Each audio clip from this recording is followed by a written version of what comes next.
LestatYGO here. Hope you guys are doing well. Today we're going to be profiling my HORUS deck. If you enjoyed today's video, be sure to give it a thumbs up. Leave a comment down below. I always enjoy interacting with you. And please consider subscribing for more awesome Yu-Gi-Oh content.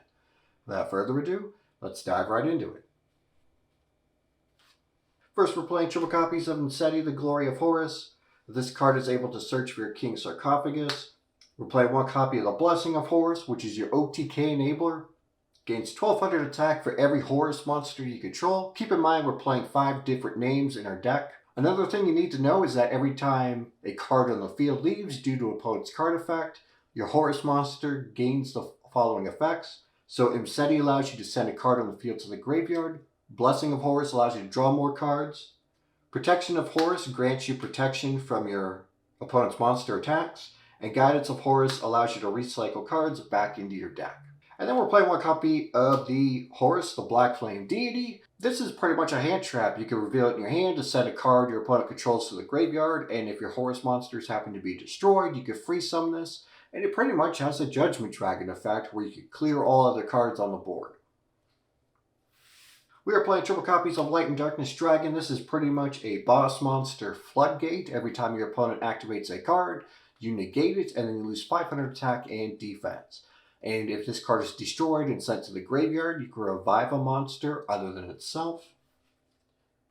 And for the hand traps, we're playing triple copies of Joel Knockbird, triple copies of Ash Blossom and Joyous Spring, triple copies of Effect Veiler, triple copies of Nibiru, and triple copies of Infinite Impermanence.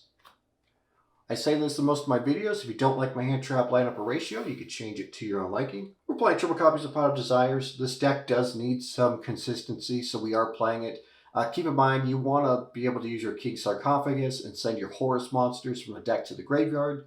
That way it's unaffected by the cost of Pot of Desires. We're playing triple copies of the King Sarcophagus. Again, it's a foolish burial for your Horus monsters, and while it's on the field, you can revive those monsters.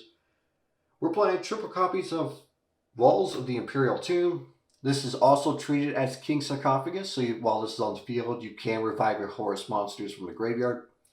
And then during your main phase, you're able to search for a Horus monster from deck to hand, and then place another card from your hand to the bottom of your deck. And if you use the Black Flame Deity's effect in hand, you're able to draw an additional card. And we are playing one Terraforming to search it, and one Call by the Grave to counter hand traps. We're playing one copy of the Angel Statue. If I lose a die roll and I need to go first, I'll use 2 of my Horus monsters as link material to go into Silhat Rabbit and set this card from my deck. It's pretty much a Solemn Judgment for special summon monsters. We're playing one copy of Canopic Protector. If your opponent activates a card effect, you can revive a Horus monster from your graveyard. One copy of Skill Drain, a generic floodgate, as well as there could be only one. We are playing monsters with different types, so this card does not affect us as much as it will our opponent. Getting into the Xyz monsters, we're playing Hope Harbinger for the Spell Negate, one Galaxy Eyes Photon Lord for the Monster Negate, one Coach King, pretty much a pseudo cowboy for game, one copy of Galaxy Eyes Cypher Dragon to steal our opponent's monsters and link climb into cards like Full Armor for removal, as well as Cypher Blade Dragon for removal. One copy of Number 97.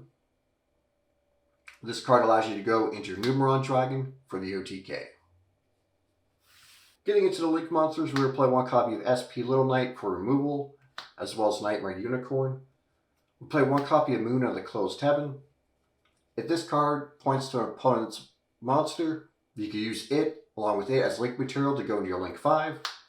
Being your Underworld Goddess of the Closed World, which can also use an opponent's monster as link material to go into it. If this card's link summoned, you can shut down the face-up effects of your opponents, as well as prevent a special summon from the graveyard. We'll play one copy of Blackluster Soldier, Soldier of Chaos. It gains protection if you use a level 7 or higher monster as link material, and it gains additional effects whenever it engages in battle.